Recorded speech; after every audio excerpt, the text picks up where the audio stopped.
ever get this feeling like there's got to be more to reality than what we see? Like invisible layers just right there. You're definitely not alone in thinking that. Today we're going deep into C.W. Leadbeater's The Astral Plane. But this isn't your typical ghost stories and whatnot. No, not at all. It's like he's some explorer, charting out this unseen world detail by detail. Exactly. What Leadbeater does, it's almost audacious. He doesn't just talk about the astral plane in symbols or, some vague meaning. He wants to describe it literally. Yeah. Like a map maker. Can you imagine? That's wild. It's trying to explain, like, the internet to someone 100 years ago. That level of trying to grasp the ungraspable almost. Precisely. It was groundbreaking for the time. Most mystical writing is about interpretation, feeling. He's going for, here's the layout, folks. And what's fantastic for our deep dive is we've got Annie Besant's introduction to this book. Oh, yeah. Like a behind-the-scenes look at how this whole thing came about. Exactly. Besant's intro is key because it gives us the context a lot of people miss when they talk about the astral plane. This isn't just Leadbeater saying, I think it's like this. This is coming from his own experiences. Okay, so set the scene for us. We're in London, late 1800s. Think gaslight, top hats, the whole bit. And Theosophy is all the rage. The London Lodge is prepping for a big lecture. Not just any lecture, right? This is a big deal. Big wigs, intellectuals. AP Synod, he was the lodge president, wants to impress everyone. And who better to talk about the astral plane than C.W. Leadbeater? At least that was Synod's thinking. So he asks Leadbeater to give the lecture. What happens next? And here's where it gets interesting. Leadbeater, he hesitates. See, he wasn't just a scholar of this stuff. He was a practicing clairvoyant. Wait, hold on. He could actually see the astral plane. Exactly. He was trained to perceive it directly. And this is where Besant's account of his development is so crucial. Okay, so he's not just theorizing. He's writing from what he's seen, experienced himself. Precisely. Besant explains how Leadbeater's own psychic abilities were developed. And get this, he was encouraged by the Master Kuthumi himself to study these things with, scientific rigor. Wow, so this wasn't just some hobby for him. Oh, absolutely not. This was serious business. And it gets even better. So the lecture happens, right? And the manuscript, handwritten by Besant, is requested by the masters. Wait, what? The masters themselves wanted this document? Yep, the very same. Wow. Okay, hold on. We need to unpack this in part 2 because I have so many questions. Okay, so we've got this manuscript, right? Penned by Besant, but it's Leadbeater's experiences, and the masters themselves requested it.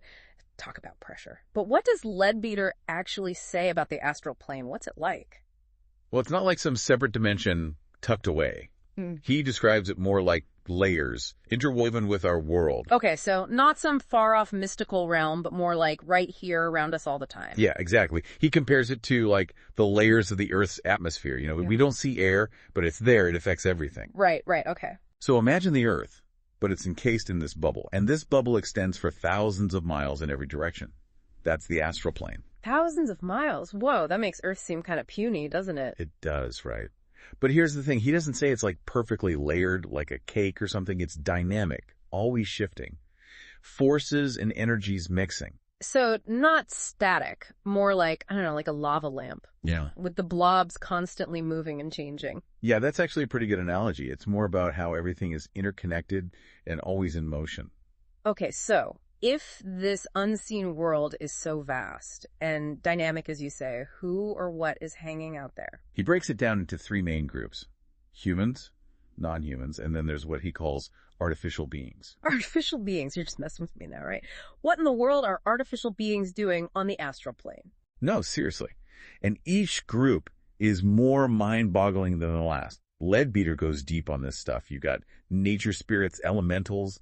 He even talks about beings from other evolutionary streams. It's wild. Okay, I'm not gonna lie, that's super interesting, but I'm also a little freaked out. But these artificial beings, I gotta know more about that. What are they? And how do they get there? Do they build little astral spaceships or something? Okay, so this is where it gets really interesting.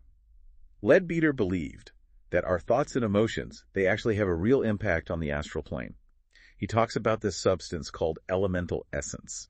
Basically, it's like this raw energy that's super sensitive to what we're thinking and feeling. Hold on. So you're saying we're, broadcasting our mental and emotional states to this unseen world. That's a bit intense, isn't it? It is, and it gets even wilder.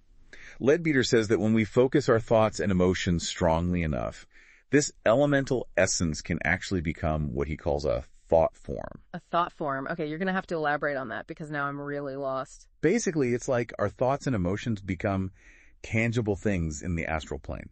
Like they take on a life of their own. And he uses this to explain things like answered prayers or spontaneous healings. So are you saying our minds are powerful enough to create things on the astral plane and that these creations can then influence the physical world? That's what Leadbeater is suggesting. And it's not just positive stuff either.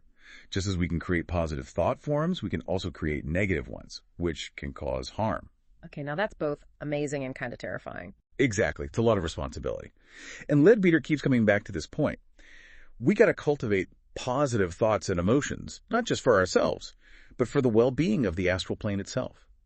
Okay, I think I get why the masters were so interested in this. It's not just about peeking behind the curtain. It's about understanding that we have a real impact on this unseen world and therefore a responsibility towards it. Exactly. And to illustrate just how powerful these thought forms can be, Leadbeater tells this story about a Crusader knight. Oh, I love a good story. Hit me with it. What happened? So it's the 12th century, right? This night, he knows he's about to die, and he desperately wants to warn his family back home. But they're miles apart. No way to send a message, obviously. So he pours all his willpower and love for his family into creating a thought form, a piece of music, that would serve as a warning when death was near for one of his descendants. Wait, what? He created a musical thought form. What happened? Did it work? According to Leadbeater, it did.